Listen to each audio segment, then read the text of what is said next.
Dan dokter Rifai, mau tanya Mas, para dokter untuk anak yang sudah kecanduan gadget, dan gimana cara mendidik yang benar menurut dokter sendiri supaya anak kita juga bisa kita didik untuk cakap digital supaya tidak berlebihan. Terima kasih. Oke, Mas Muhammad Ramdan ini. Mas Muhammad Ramdan.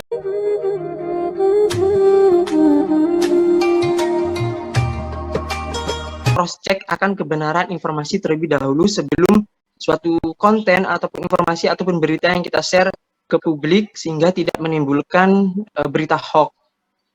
Selanjutnya yaitu menghargai hasil karya orang lain. Di sini diharapkan kita juga menghargai karya orang lain dengan mencantumkan sumber informasi untuk hasil karya seseorang. Apalagi buat saya seperti influencer atau konten kreator biasanya yang bermodal repost, contohnya di Dolan Pasuruan itu kan saya merepost foto orang lain. Nah, jadi mencantumkan sumber dari foto tersebut itu dari siapa, ataupun narasi dari berita. Nah, jadi di situ kita juga bisa menghargai karya-karya dari orang lain. Yang selanjutnya yaitu jangan terlalu mengumbar informasi pribadi Anda. Jadi dalam bersosial media kita juga harus bijak dalam menginformasikan privasi ataupun kehidupan pribadi. Kita juga harus memilah, kita juga harus membedakan mana privasi kita di kehidupan nyata maupun di sosial media. Jangan mengumbar informasi pribadi seperti email ataupun nomor handphone karena bisa bisa diambil orang lain untuk merugikan diri kita. Jadi itu adalah etika dalam menggunakan jejaring sosial. Next-nya, Kak. Ini adalah contoh kasus hukum yang berawal dari sosial media. Ini juga sering terjadi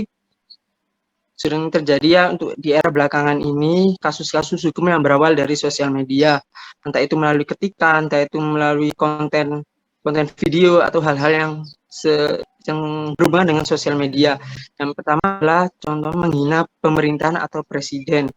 Jadi diharapkan kita dalam bersosial media jangan sampai menyemarkan nama orang lain ataupun instansi, karena jika itu terjadi dan tidak terima dengan apa yang kita perbuat maka akan berujung pada kasus hukum. Dan selanjutnya yaitu bullying atau perundungan. Ini juga beberapa kasus kemarin juga ada bullying atau perundungan. Diharapkan kita jari-jari kita tidak menimbulkan bullying terhadap orang lain. Yang selanjutnya itu penistaan agama. Jadi buat teman-teman semuanya diharapkan untuk membuat konten atau menjauhkan konten yang berunsur sara, suku, agama, ras, dan antar golongan.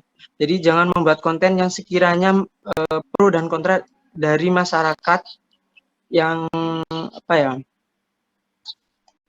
masyarakat itu banyak tidak sukanya gitu loh. Jadi kalau kita misalkan kita membuat konten tentang agama, jadi jangan sampai penistaan agama seperti itulah, karena akan berujung kasus hukum.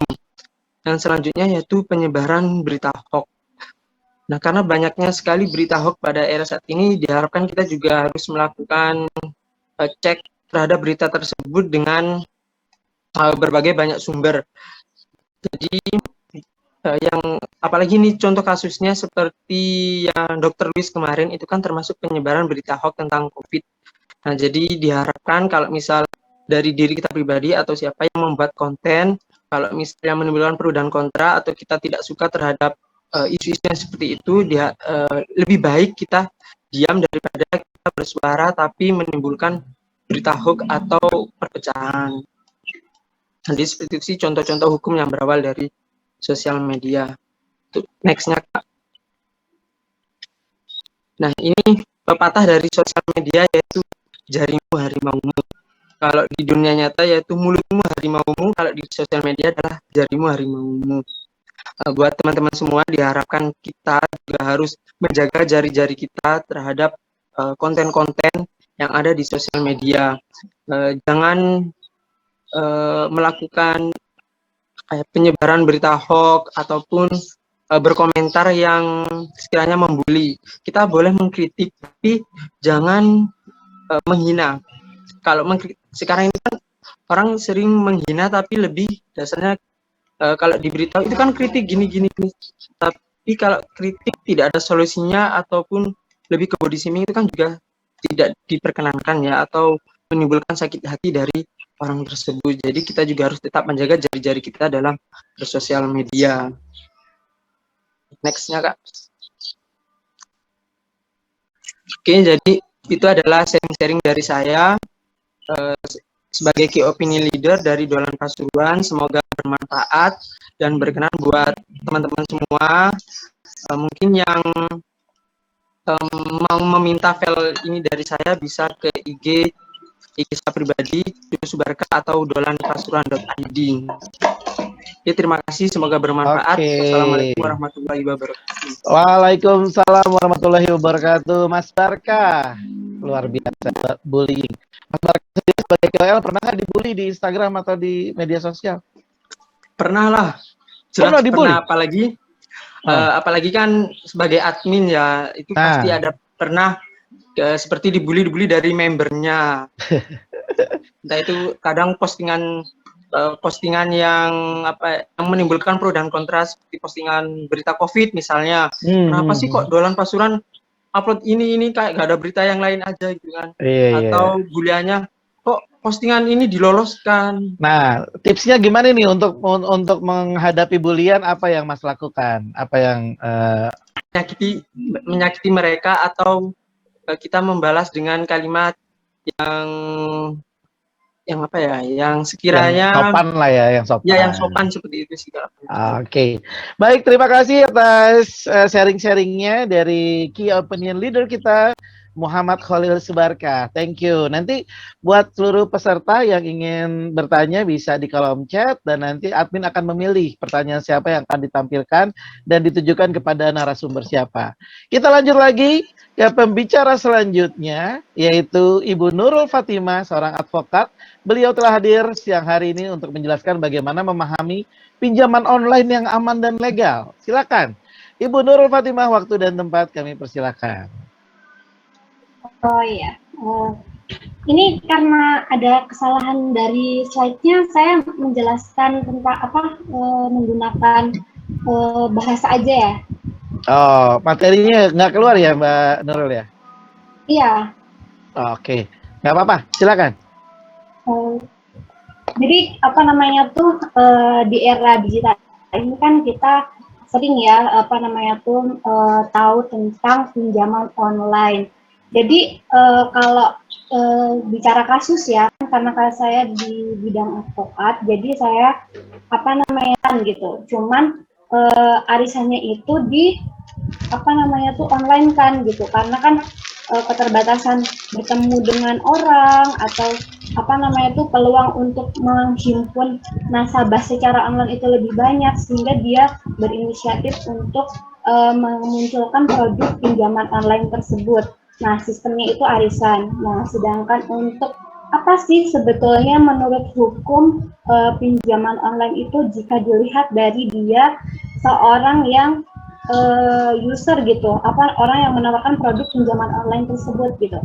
Nah, itu tips yang aman untuk kita memilih mana nih user yang cocok untuk bisa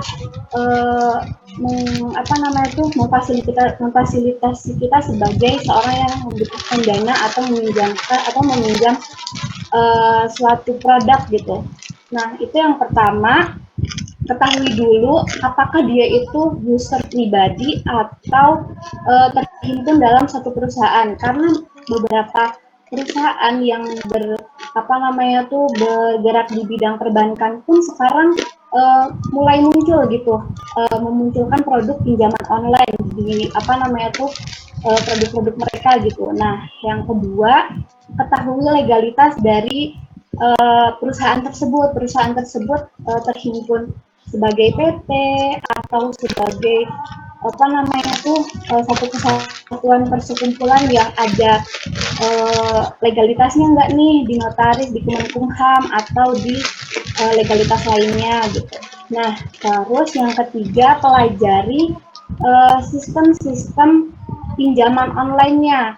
Apa namanya tuh, misalkan ini masuk akal nggak sih antara pemasukan yang apa namanya tuh pemasukan yang disetorkan dengan uang yang kita dapat gitu. Kalau itu tidak logis, misalnya kita nyetornya cuma 25.000 nih, karena kan pinjaman online itu iming-imingnya setoran kecil tapi mendapatkan hasilnya banyak gitu, artinya bunganya banyak gitu. Nah itu kan misalkan dari 25.000 terus pesertanya misal hanya 10 orang, berarti kan 250.000 nih ya kalau dihimpun. Terus tapi kita dapatnya tuh malah lebih dari itu, misalnya 2 juta, 5 juta kayak gitu. Nah itu kan nggak masuk akal. Nah itu perlu kita waspadai gitu, pinjaman online seperti itu. Nah terus untuk apa sih kasus yang biasanya menyerang user-user yang menawarkan produk pinjaman online. Nah, ada nih klien saya itu punya user artinya pengguna pinjaman online itu, nasabah pinjaman online itu.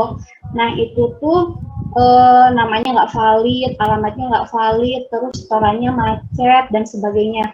Karena online, jadi kita kan susah ya untuk menagih. Nah, untuk di antara kalian atau dari antara kita yang ingin membuat suatu produk pinjaman online, nah berhati-hati mengaccept atau menerima nasabah-nasabah yang dimungkinkan akan bermasalah di kemudian harinya gitu. Nah untuk selanjutnya gimana biar bisa bertahan pinjaman online kita nih. Nah tawarkan produk yang bisa membantu orang gitu dengan produk yang logis gitu, artinya misalkan setorannya berapa, jumlah yang ikut berapa per 1 minggu atau per 1 bulannya hasilnya berapa. Nah itu tuh sebisa mungkin logis. Nah kebetulan klien yang saya hadapin itu dia kayak kesulitan gitu untuk menagih karena itu tadi alamatnya tidak jelas, tidak sesuai KTP. Terus untuk ditagih secara online melalui HP atau melalui aplikasi produk yang tersedia di user itu tidak valid kayak gitu. Nah, sekarang berbicara jika kita sebagai konsumen atau enggak sebagai nasabah dari pinjaman online. Nah, pernah itu ada saya klien, di mana klien yang bermasalah ini kalau kata orang Jawa tuh dibelandang nih gitu uangnya dari pinjaman online itu.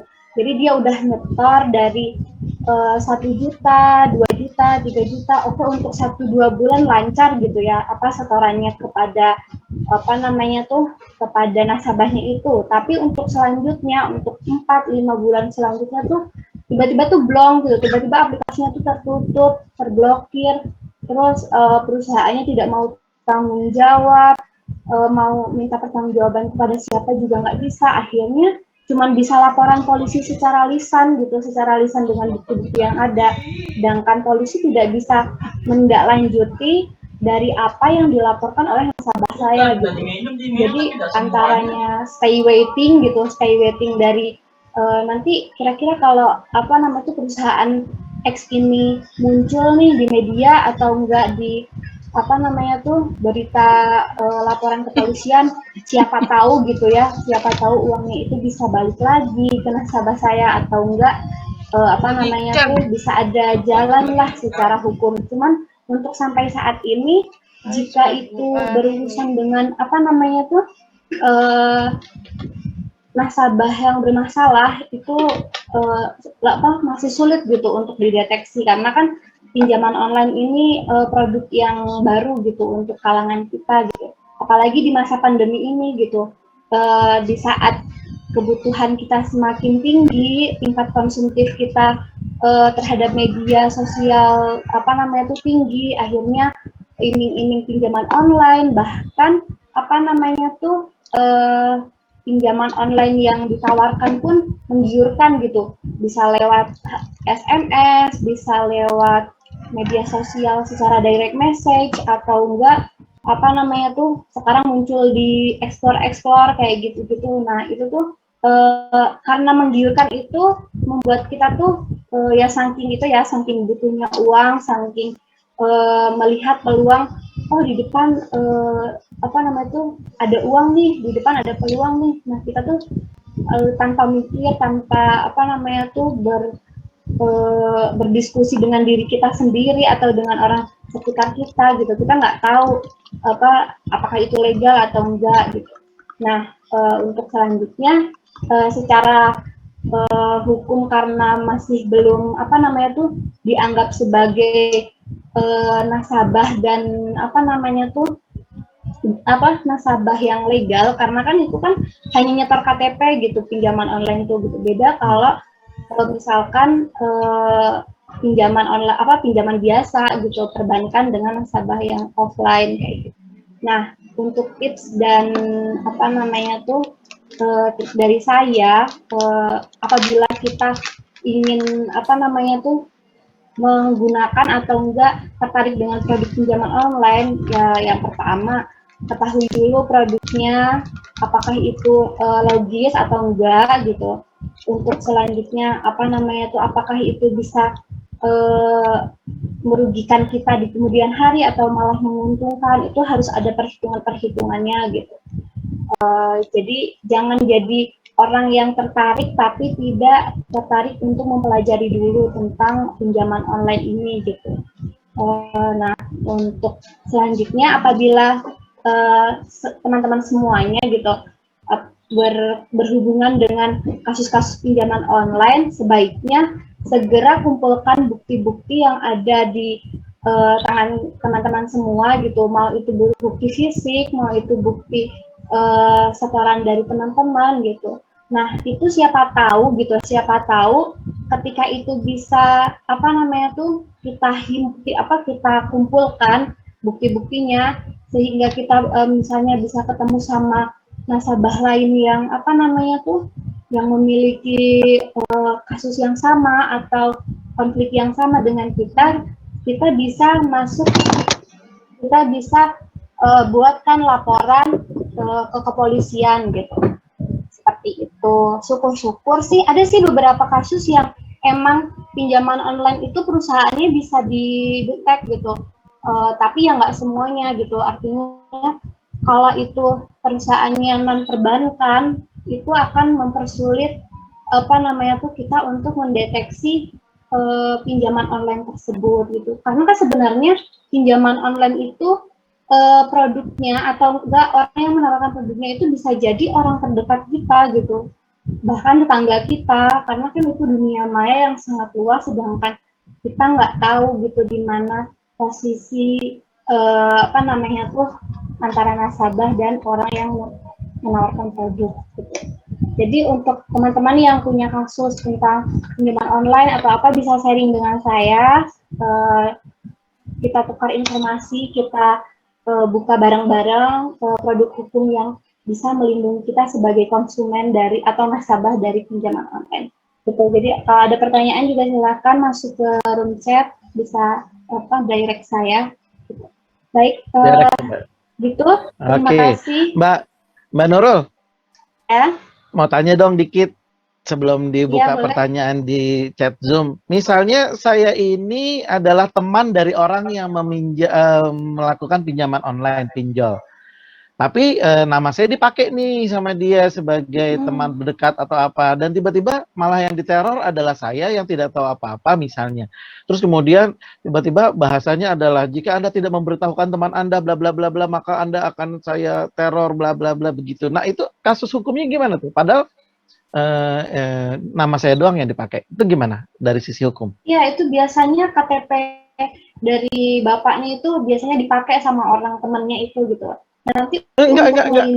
KTP-nya enggak pernah dipakai, cuma nama aja. Dipakai, cuma nama aja gitu. Iya, karena itu kayak menghimpun misalnya gini, misalnya circle teman bapak itu jadi satu sama bapak, misalnya satu tongkrongan atau apa, nah itu menagihnya itu lewat teman dekat. Nah, untuk menghimpun bilang aja apa namanya tuh kalau misalkan saya tidak memiliki keterkaitan dengan teman saya ini perihal pinjaman online itu, kalau Anda tetap meneror ya saya akan melaporkan karena Anda meneror saya. Tapi itu bisa ya, bisa. untuk kita buat laporan gugatan atau laporan Bisa. perdata ya, perdata bisa ya. Pidana itu. Oh, pidana malah. Pidana. Luar biasa. Ya, pidana.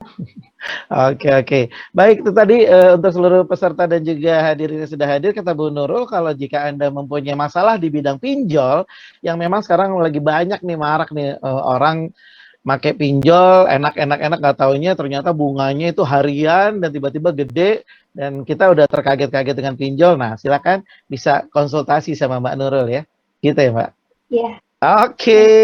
Begitu saja, Mbak Nurul, nanti kita sambung. Mohon maaf atas keterbatasannya, semoga bermanfaat. Assalamualaikum warahmatullahi wabarakatuh. Waalaikumsalam warahmatullahi wabarakatuh. Nanti kita bisa sambung lewat chat jika Anda ingin bertanya sama Ibu Nurul Fatimah sebagai seorang advokat. Baik, buat Anda yang ingin menyampaikan pertanyaan, sekali lagi saya himbau untuk bisa langsung bertanya melalui kolom chat, dan nanti dari kolom chat tersebut akan kita pilih siapa yang akan ditampilkan pertanyaannya dan kepada siapa. Sekali lagi, dan juga kami harapkan Anda jika sudah bisa mengisi post-test, silakan, karena itu adalah syarat Anda untuk bisa mendapatkan e-certificate. Kita lanjut lagi ke pembicara selanjutnya.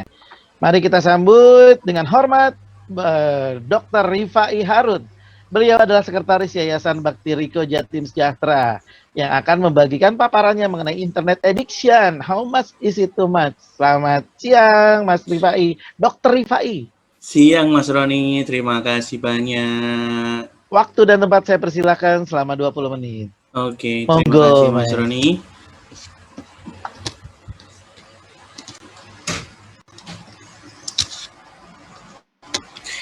Ya, Assalamualaikum warahmatullahi wabarakatuh. Selamat siang semuanya. Bisa membendungnya, tapi kita bisa men-skipnya atau tidak melihatnya.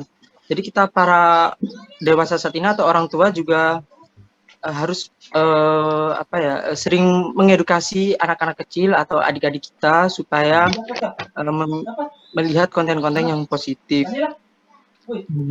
Harus diperhatikan gitu ya, Mas Khalil ya, supaya ya itu tadi, jangan sampai ketika dia membuka situs-situs yang sebetulnya tidak perlu atau sudah melakukan bullying atau hate speech. Nah, ini buru-buru kita ingatkan sebagai keluarga, orang terdekat gitu ya, Mas Khalil ya. Ya, karena orang terdekat itu sangat penting sih kalau menurut saya untuk mengingatkan adik-adik kita.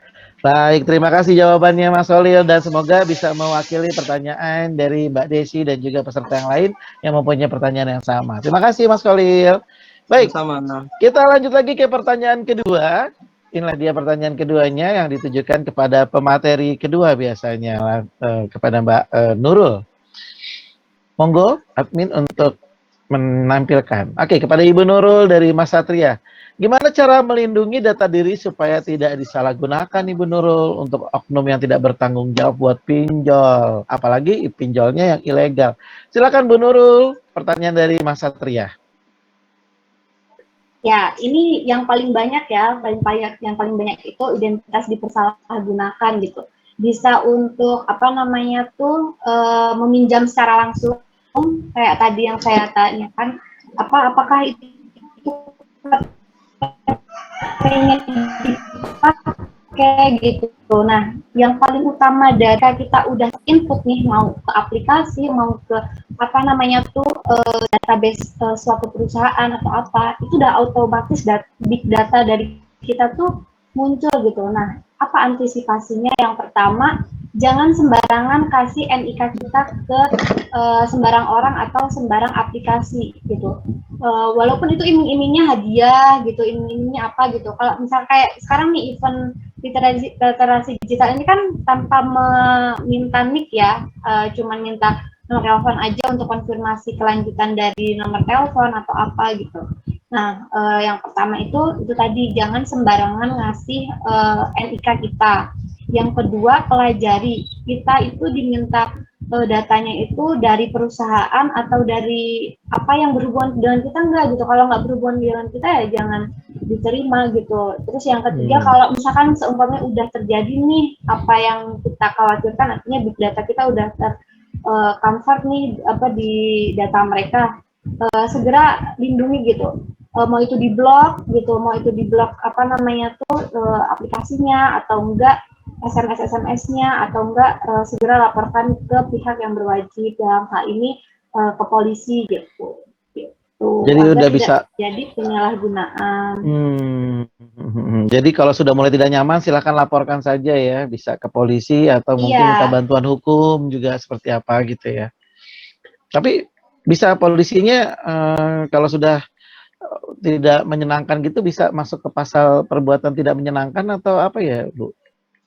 Bisa penyalahgunaan identitas. Oke, penyalahgunaan identitas. Menggunakan nama, pencemaran nama baik juga bisa. Misalnya kita nggak ngutang, tapi kita dituduh ngutang, nah kita bisa juga melakukan pencemaran nama baik kayak gitu. Baik, terima kasih jawabannya Ibu Nurul. Semoga pertanyaan semuanya. Oke, semoga bisa mewakili dari pertanyaan yang lain, peserta yang lain, bahwa dari Bu Nurul tadi. Oke, lanjut lagi ke pertanyaan ketiga sebelum kita masuk ke pembicara selanjutnya. Pertanyaannya adalah sebagai berikut. Dari Muhammad Ramdan, Dokter Rifai. Mau tanya, Mas, para dokter untuk anak yang sudah kecanduan gadget, dan gimana cara mendidik yang benar menurut dokter sendiri supaya anak kita juga bisa kita didik untuk cakap digital supaya tidak berlebihan. Terima kasih. Mas Muhammad Ramdan ini. Mas Muhammad Ramdan ini bagus sekali pertanyaannya ini. Gimana caranya ketika mengembalikan psikologis anak yang sudah kecanduan gadget? Ya kalau sudah kecanduan, segera periksakan ke nakes atau ke dokter psikiatri ya, karena yang lebih berwenang itu untuk hal seperti ini itu yang berkompeten itu dokter psikiatri. Jadi di sana tadi saya katakan ada namanya cognitive behavior therapy. Seperti yang dulu ketika saya koas atau saya dokter muda itu di rumah sakit jiwa itu ada satu gedung khusus, gedung tumbuh kembang, yang mana ketika ada seorang anak mengalami kelainan tumbuh kembang secara psikologis atau secara psikis, itu diterapi di situ, dan itu bagi yang memiliki BPJS tercakup BPJS. Jadi istilahnya nggak usah takut dengan biaya pengobatan spesialis itu mahal. Dan ini sekarang tuh jadi yang harus diluruskan itu paradigma masyarakat itu dokter psikiatri atau dokter spesialis kejiwaan itu fokusnya ke orang gila saja, enggak. Bahkan ilmu mereka itu lebih tinggi dari hal-hal orang gila aja. Dari tumbuh kembang pun mereka juga sangat berkompeten dari hal-hal seperti ini. Jadi untuk yang sudah istilahnya psikologisnya sudah ada gangguan, segera periksakan ke nakes atau ke dokter psikiatri, ke dokter untuk mengembalikan psikologisnya menjadi lebih baik. Sebagai contohnya gini, kenapa dokter psikiatri itu kalau di Indonesia ini ya Mas Roni ya, di Indonesia itu biasanya tuh ke dokter jiwa nanti aku dikatakan gila, istilahnya ODGJ gitu kan, gangguan jiwa. Udah nggak boleh, nggak boleh kata-kata gila, nggak boleh. Iya, nggak boleh. Nanti disomasi. Ya, jadi ODGJ gitu. Padahal enggak, ilmu mereka tuh sangat banyak sekali. Di luar negeri, saya ceritakan.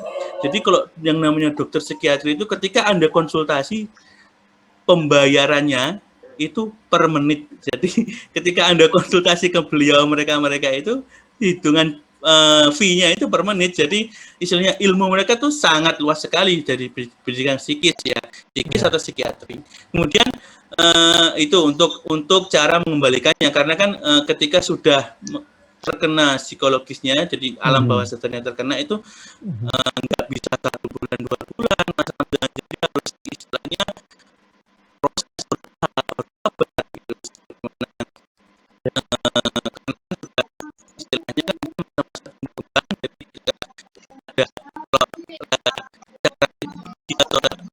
kan jadi kita harus perbaiki dari awal lagi.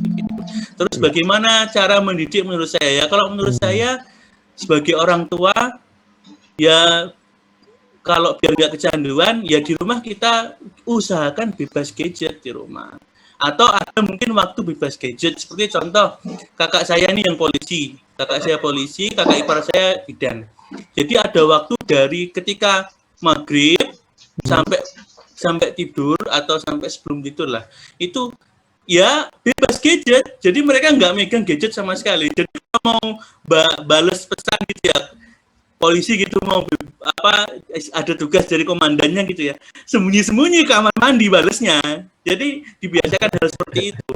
Nah, kemudian kita kenalkan. Nah, kenalkannya kan saya bilang tadi ya di atas 3 tahun. Cara mendidiknya tadi screen on time-nya nggak boleh lebih dari setengah jam ketika 3 tahun. Nanti kan bisa dicek itu di webnya IDAI, itu ketika umur berapa saja atau sekian saja, apa saja sih yang boleh dikenalkan ketika anak itu ada di web IDAI. Ikatan Dokter Anak Indonesia. Bisa dibuka di situ ketika umur sekian nanti dikenalkan apa, istilahnya apa, cakupannya apa, seperti itu.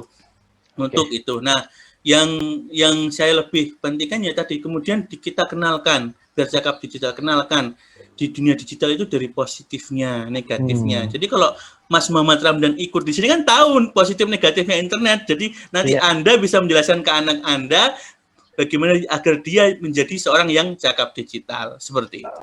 Oke, terima kasih Dokter Rifai Sama-sama. Harun atas jawabannya. Semoga bisa memuaskan penanya yang barusan sudah bertanya dan juga mewakili peserta yang lain yang pertanyaannya sama.